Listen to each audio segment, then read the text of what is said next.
How about our men's basketball team? Sweet 16, going out west. The West Side knows, baby. Go out there, take care of business. Congratulations to those guys. Congratulate to our women. I know it didn't go the way we wanted to, but had a good season. And I know for me personally, it's good to be around winners. So wish our men a safe trip out west and all the luck. And I know they'll represent us well. Now, spring ball. Very, very excited. I'm very excited about spring ball. The guys have been working really hard this offseason, our winter conditioning, doing a great job at competing. I think our guys have gotten stronger, bigger, and now I'm ready to see them go through the next process of now the spring ball. We've been in the weight room, and now it's time to go out and execute on the football field. It'd be fun to see our guys take from what they know in the meeting rooms and take it out on the football field and see how they execute, and see our guys compete, and who want jobs and who's okay with someone else taking their job. So it's going to be pretty cool. Questions?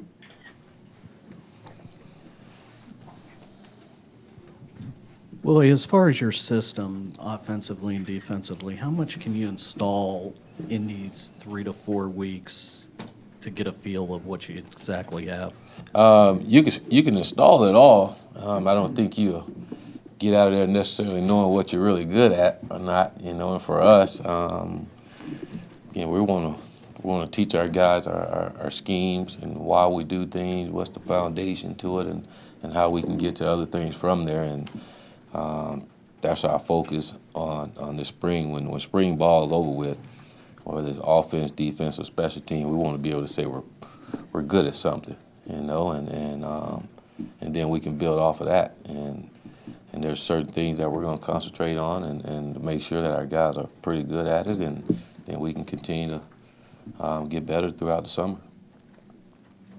Coach, what's the dynamic that you try to create between you and your players, and how's that going to change as we enter spring? When you say dynamic, like relationship between you and your players. I want to be like father-son. We go in and recruit these guys and take them away from their parents, their families, and say we're going to take care of them, and that's what we want to be able to do, And then I also want to be the coach, be a mentor, and help those guys reach their great dreams, goals, and aspirations. And you do that by holding them accountable and making sure that they're doing the things that they say they want to do when they decide to come here. And I know every last one of them wanted to come to Florida State to graduate and win championships. And they got to have that mindset every single day at everything that we do and compete that way at every drill, every meeting, every class, but trying to get our entire football team to feel that way. Coach, how did you first hear of Coach Bell? And what's your relationship with him like? And I guess people are wondering how involved he is going to be in the installation of the offense and the play calling. I first heard Coach Bell's name when he got hired by Maryland by Coach Durkin. DJ and I worked out of Stanford, had a good relationship, and when DJ hired him out there, that's when I first heard Walt's name, and then I started to hear more about what he did at Arkansas State, and I remember watching those guys play against Texas this year when he had some healthy quarterbacks, and they did a good job against Texas, probably one of the few teams that really did that well against Texas defense. And so study him a little bit, do a lot of similarities we do in the offensive schemes. So thought he would be a good fit for our football program, and he'll be good for our quarterbacks and helping them grow and being what we need them to be as a quarterback position. And Coach Bell is him along with the rest of our offensive staff. They'll put the game plan together. We all watch practice film together, and he's going to coordinate that meeting rooms, the players meeting and coaches meeting, and yeah, that's what he do. And he'll shoot me some advice on game days. You know, I'm gonna call the plays, and if I get stuck and need a play, hey, Walt, have your finger on the play, ready to roll. Give me a play. Hey, Greg, I need a run play. Give me a run play. But it's pretty much how it goes. You know, I'm gonna call the plays. I'm gonna be in the meetings with the guys. I'm gonna know everything that's going on within the offense. At least I better know what's going on. But we're gonna work together, you know, and day to day and installing and those things. Walt and the rest of the staff will be putting that in. Well, yeah, last we talked to you, you mentioned the idea of That was a wow. mentioned the idea of going and now recruiting the guys that were already here. I was wondering, you know, how that process went. You feel like you've gotten a good start with some of the veterans on the team? I do. It's been fun. You know, our guys are, like I said earlier, man, our guys are buying into everything that we're asking them to do, and they're having fun. We're seeing them around the office a lot more, and just coming in just to talk, not just football or when they do something wrong, you know, but just come around and spending time with us, and that says a lot. But it's been going really well. I think us being out there with the guys for winter conditions has been great, you know, for us and for them, you know, to see how we are as coaches and how they're going to be coached, you know. So that part been really good. Like I say, the buy-in is there, you know, and now is that next process of taking it all to the football field, keeping that same buy-in, and then now going out and compete, you know, and competing for jobs. You know, this is where it gets interesting, you know, and how they respond when things don't go their way, you know, and how they going to respond when the competition is close. You know, we want those guys that's going to find a way to win.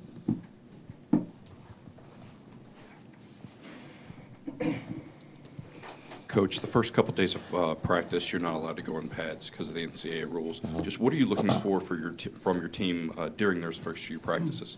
Well, just like any other practice, first understanding the kind of practice that we have. You know, we're going to be in helmets, so we want to make sure that we're taking care of each other, you know, while we're out there. And, you know, we don't need any unnecessary contact while we're out there. We got to learn to practice like pros. You know, this is the first time a lot of guys are going to be going through the type of practice that we have. So I'm sure there'll be some mistakes, but we want to limit those as much as we can. And but it's just going back to just getting better every single day. And you say, however the first day is, the second day, we want to be a lot better than that. You know, but we want to be smart. We want to fly around. Don't like a lot of standing around. You know, so we want to be a fast practice. You know, we get in and get our work done and get out. You know, I don't think you'll see a lot of.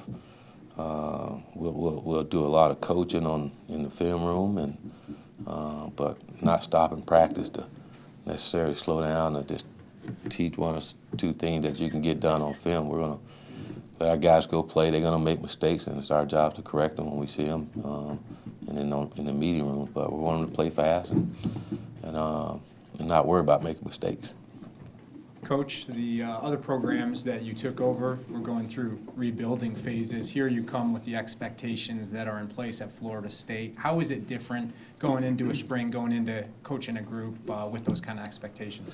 I don't necessarily see it as being different, you know, because it's more similarities than it is being different, other than the expectation. And Florida State has won national championships, you know, and the other program I've taken over hadn't, you know, so that's probably the biggest difference. But I think each one of those programs that I've taken over had been going this way, you know, so a lot of those things that make it go that way are all similar in every aspect. So expectations are what they are, and that's why I think we all are here, me, coaches, players, and all. That's why you come to Florida State, is for those expectations, those challenges, and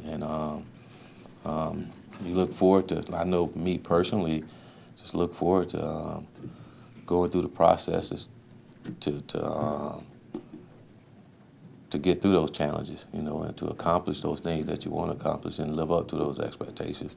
So I look forward to going through that process with our players, as we're doing now, and build it to how you think it should be in order to, like you say, fulfill those expectations. Coach, DeAndre Francois, what will he be able to do in practice? Right now, he's going to be able to encourage his teammates, be a great leader, and keep rehabbing to get himself better so he can get out there and compete. You know, I don't see him doing a lot this spring, you know, but one thing he can do is continue to work on being a great leader and winning his teammates over and rehabbing to make sure that he's in the best physical shape so that he can compete when he come back out there, you know, and get a lot of mental reps while he's out there, you know. So he's got a lot of work to do, even though he's not out there on the football field. And we look forward to him working on those things that he needs to better himself and put himself in a position to where he can compete just like the rest of them.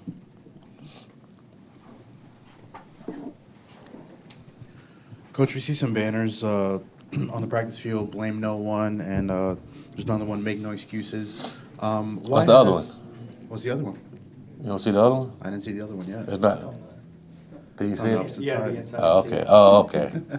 Maybe I'll see in a little bit. Yeah, you'll see it. What is the importance Do of... something. Do something? I apologize for not seeing it. The importance of instilling accountability with your players. Why did you feel like it was so important after the way last season ended and where you saw the players when you got the job and now after the chase? Why do you think it's so important to kind of instill there? Well, it's just important to all young people that just instill accountability. You know, they don't know, and it's not right for us to assume that they do know.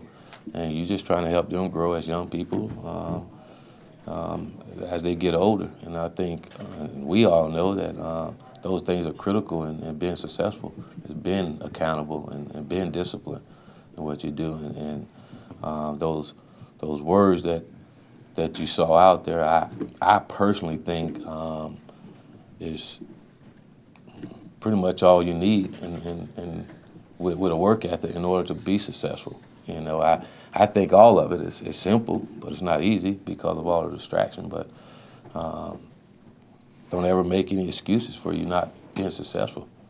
You know, I tell our guys that don't make excuses about anything.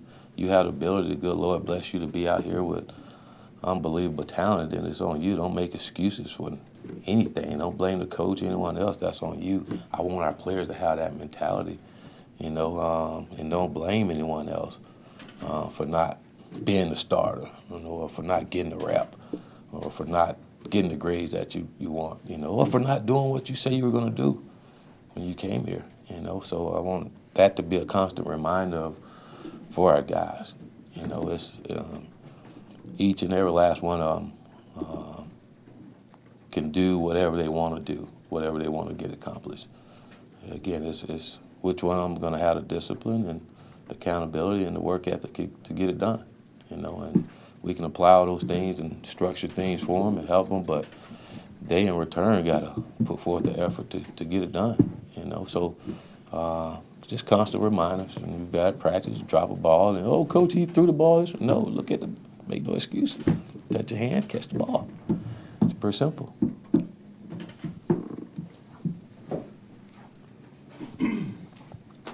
Coach, James Blackman, what have you seen from him, I guess, during the chase as far as leadership? And then what are things that you want to see from him this spring in terms of developing as a quarterback and as a player in general? I saw he picked up about 12 pounds. He started to see a little cut. He's no longer straight. You started to see a little curve in his body now. So he's working and working in the right direction. But I think with any quarterback, leadership is always going to be first and foremost. You know, you got to be able to lead the football team. You know, and I'm not just saying that the offense. I'm saying that the football team. I think when you see great football teams or teams that win championships, it's one thing you see that the team rally behind their quarterback. You know, and I think that comes with time. I think that comes with relationship building. With him and this entire football team. So, and he's been doing a good job with that, you know, but he's got to continue to get better at that and then learn the offense a scheme, because it'll be different than what he had before, and learning, and then just go out and compete your best every single day, and try to get better every single day. The kid have talent, so that's not an issue. It's just now applying that talent to the work and continue to develop. So want him to compete. He's competing. And I'm sure Bailey's not gonna make it easy on him. They all competing, and when DeAndre get back out there, he's not gonna make it easy as well. So, but we want them all to be that way, every single one of them, not just James. Because I think all of them can get better at those things. But want to come out and compete, and have fun, and just get better. Coach, you signed a big recruiting class, but all of them aren't really going to be here till over the summer. How do you manage kind of having that few scholarship receivers heading into spring practice? We got some guys at tight end, and I think that's the beauty of our offense. We can get in different personnel schemes and still be able to execute like we want to. So I think from the tight end position and how we move guys around, it allowed us to have a little more depth there. So we'll be able to, from a personnel standpoint, mix it in so we're not just wearing out our receivers. But I think I can say from an offensive structure and the things we can do, we can finagle things to make sure that we're not wearing our receivers out. But we also, like I said, that's the beauty of our offense. We can get our tight ends reps and receiver reps. And I know if I'm those receivers, I don't care about how many guys we have here. I want to play, coach. I want to get out there and go. So. Coach, I know you mentioned them briefly, but what are the expectations for Hockman, and what would you like to see from him? Kind of like I said a minute ago, compete. One thing all of our guys got to understand is that they're going to get an opportunity to compete. And if you want to be the guy, then that's going to be on you to go out and make that happen. You're going to have those opportunities, then it's on you to take advantage of it. So my expectation for him to go out, same thing, learn the offense, compete, win his teammates over, and work on winning the job. That's what we want them all to do, is to compete and try to be the guy, and not just be on the team. So I know Hockman's had a great winter conditioning, and I can see it in him that he wants it too. And I can say, as a coach, it's pretty cool to see it, and can't wait to go through spring, because I think we will have some good competition.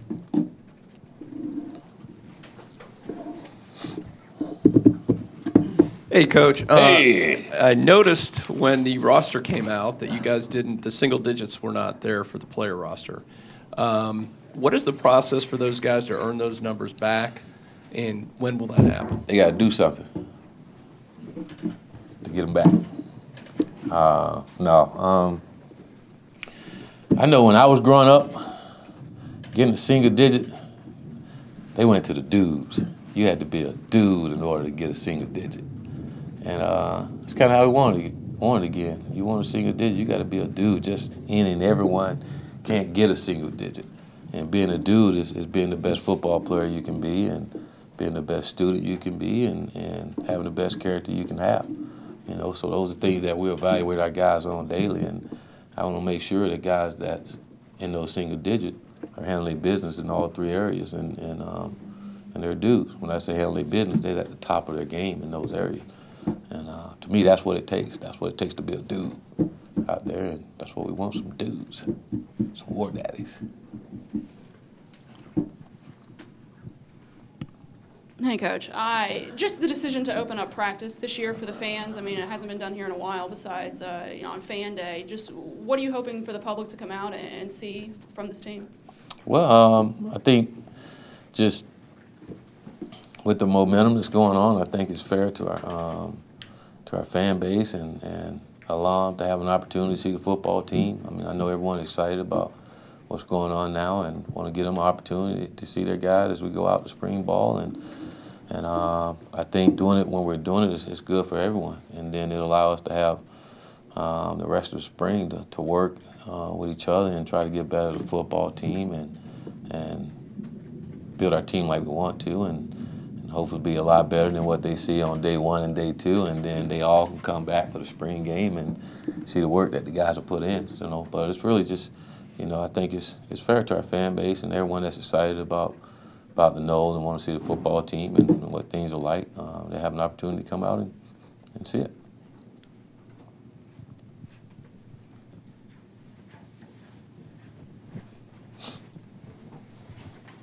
Why was it important to you to reach out to the guys like Dion and obviously Charlie Ward now is an ambassador and is going to be apparently coaching your son, which is kind of cool. Right here. Player, yeah. But why was that important to you to kind of reach out to the Florida State legends of the past? I guess. To me, that's Florida State. You know, growing up, that's what I remember. You know, and what I was crazy about the school about because of those guys and the passion and the love they had for the university. You know, and I want all of our players to have that same passion and love for this university. You know, but I also think if we want to be the football team that I would like this football team to be, they got to understand the guys that came for them and who built this thing, and not just those guys, but there's a lot of even recent history guys that we can learn from, and I think that's so important. You know, and just talking with our guys. Our guys don't understand necessarily some of the guys that play here or necessarily know. But when you always go back, you take it for granted of what our players know and don't know. And these guys weren't born when these guys were playing, so it's kind of hard to really think they're just going to know these guys, you know. But those guys are really important in our tradition and our history here and what they did and what they was a part of, the teams they were a part of. And I want our guys to know about all of them. You know, I'm challenging each one of our position guys to go back and learn from the guys that play here, read up on the guys that play here at your position, you know, and you work your tail off to be one of those guys when it's all said and done. That's the great thing of being at Florida State. You can look at every position on the field, and it's been a great one, you know, and not only just here at Florida State, but that have gone off to the NFL and was great there as well. So there's a lot of guys that play here, a lot of guys that can inspire our current guys to be even better than what they are now. And I think as more of our past guys come around and the more our current guys know about them, the more love and passion they're going to have for this university and the way they go out and play on the football field. Willie, how's Coach Barnett been doing with his transition over the last few weeks, and what are your expectations for the defense during spring? Coach, he's been great. He's been great in meetings. Defense staff been doing a great job working together.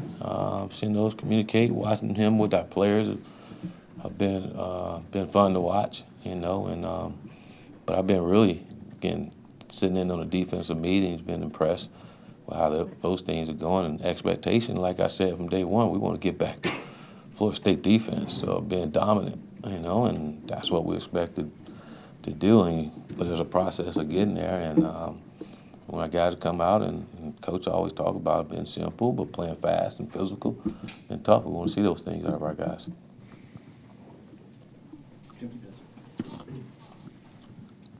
Well, with Pro Day today, I mean, the guys who are working out, you didn't coach and don't have a relationship with.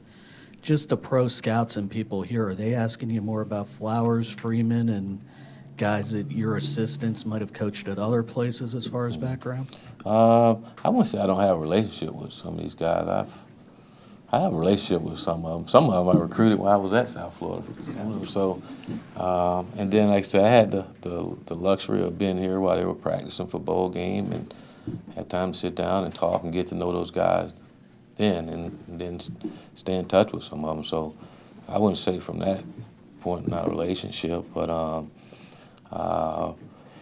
hadn't talked, well, the scouts that I have talked to and the coaches that I have talked to, it's been more congratulations for getting the job and how excited they are. And it's pretty cool to see Zach Crockett come up there, former Nole that's here scouting our guys, you know. But they haven't asked me anything about our current guys, you know. I'm sure they probably talked to coaches that coached them from a football standpoint, or now a couple ask you, what do you think from what you've seen, you know, but nothing necessarily just from over the years on how these kids are. You know, I think a lot of these guys, a lot of our players that's working out now, they was at the combine, and I'm sure a lot of these NFL teams have done their work by now and know what they're getting out of our players. Have they asked you more maybe about Quentin when you coached him at USF and Freeman? And No, they haven't. Like I said, I haven't been around a lot of them now. A couple of them that come up to my office and stop by that I've known. You know, when I'm through with this, I'm going to go out there and maybe I'll get asked some of those questions, you know. But if they do ask me about Quentin Flowers, I tell them they better take him. He's a steal for any team out there. He's a dude.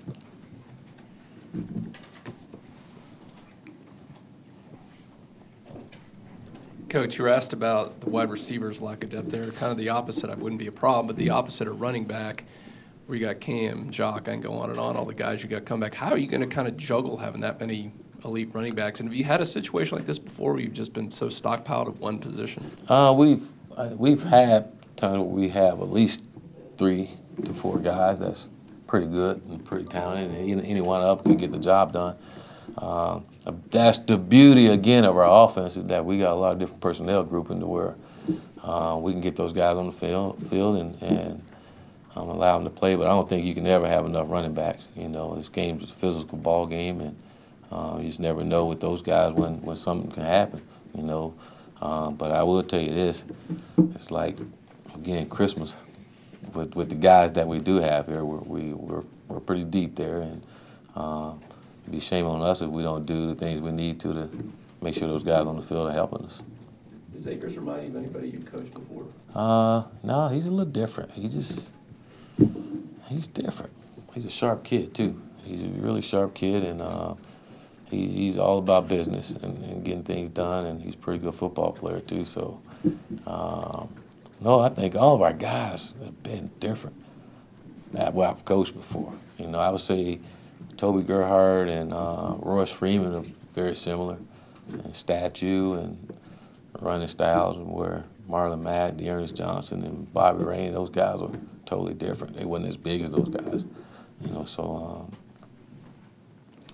and then Cam, he's kind of like prototype. He's just how they supposed to shape, about the right height, right speed, strength, and then when you meet and talk to the kids, like, man, why can't all of them just be like this, you know? But I'm really excited to coach and watch him this spring. You know, I think it's going to be fun to watch him in this offense. We got time for 2 more. Coach, when did you get turned on to morning practices, and what do you like about them and what they do for your program? I got turned on to that probably first spring at Western Kentucky. We did morning practice, and that was pretty cool. And I had never done it during the fall, and I was always worried about doing it during the fall just because I'd never done it before. It just seemed like mess up the flow. And when we got to South Florida, after the first year, I think it was, we started doing it morning practices, and it's been great for us. It's been great overall.